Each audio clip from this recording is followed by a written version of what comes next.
And as the second quarter begins, it hasn't been the most competitive game so far.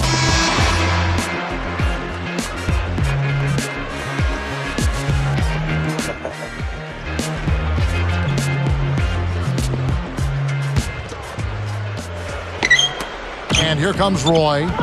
He has 6. So with Gasol on the bench, this is Phil Jackson's lineup. We've got Derek Fisher. Bynum is out there with Artest. And it's Brown and Barnes. Boy, what a tough competitor. He's still contributing even with the injury. You know, Clark, when you take a look at Matt Barnes, here's an energy player and never afraid to get a little physical. That's your kind of guy, Kevin. I heard you smiling about that. You like guys that don't back down, and Matt Barnes has one speed, and it's full throttle. He doesn't back away from contact or any opponent. Again, the Lakers. Here's Mills.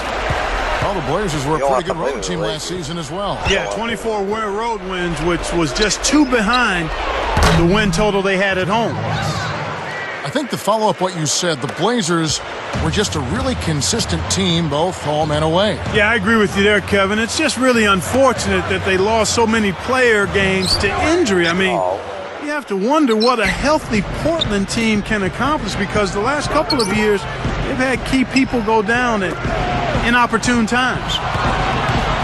A moment for our Gatorade injury report. Let's get an update now on Kobe Bryant. What's the status, Doris?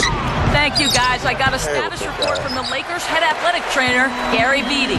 The news is not good at all. It looks like a broken ankle with additional injury to the surrounding connective tissue. They're holding him out of the remainder of the game, and though they're not sure exactly how bad that injury is, the feeling is that he could be out of commission for a long time. That's a huge blow, guys. Get out. Doris, thanks for the update. Clark, what do you make of this? Well, what's done is done, Kevin. Someone else has to come in and step up. Boy, he played that one beautifully. Textbook. Saw where the ball handler was headed, got there first, and set his feet. Outstanding defensive play. The Lakers making a switch here. Gasol's checked in. Then for the Trailblazers, Marcus Camby. He's checked in for Odin. Batum comes in for LaMarcus Aldridge. And Wesley Matthews subbed in for Patrick Mills. And now our sideline reporter, Doris Burke, has some info for us. Doris, take it away. Thank you, Kevin. With Kobe getting all the attention, I think the casual observer might not realize just how much Pau Gasol means to this Lakers team. Phil Jackson said there are a number of things he does that are unnoticeable to the average person.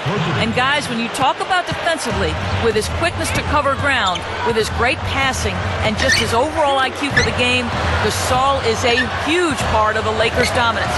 Kevin, there's just no question about his impact. He's been the difference in their 2 championships. Thanks, Doris. Kicks to Fisher. Jacks up the triple.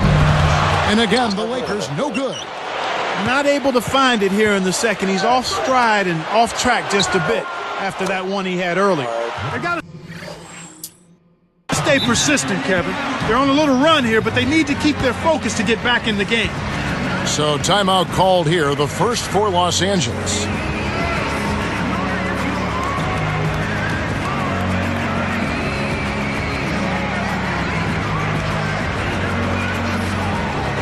Some changes for the Lakers. Lamar Odom is checked in for Artest. Brown comes in for Matt Barnes. And Steve Blake is subbed in for Derek Fisher. Marcus Aldridge is checked in for the Trailblazers. Pass to Gasol. Uncovered. That's good. Gasol's got 8 points. When he gets it going like this, you've got to double team it. That's your only hope. Seeing Gasol, Clark, I'm reminded of a quote about him from LaMarcus Aldridge when he said he's a great passer. He fits into the system so well because they have so many threats. He's right. Yeah, he's terrific as a passer, Kevin. He's smart, and it was a hand-in-glove fit with him and the triangle offense. And Shannon Brown with the slam. Uh-oh.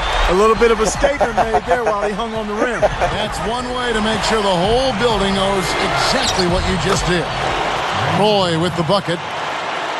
Do you think that's the best part of Gasol's game, Clark, his passing game? I wouldn't necessarily say it's the best, because I think his overall offensive skill as a 7-footer is what makes him special. Got the bucket and the foul. Great shot. He'll go to the line for one more. And no problem at the line here for the three-point play. Here's Roy. 11 points in the game.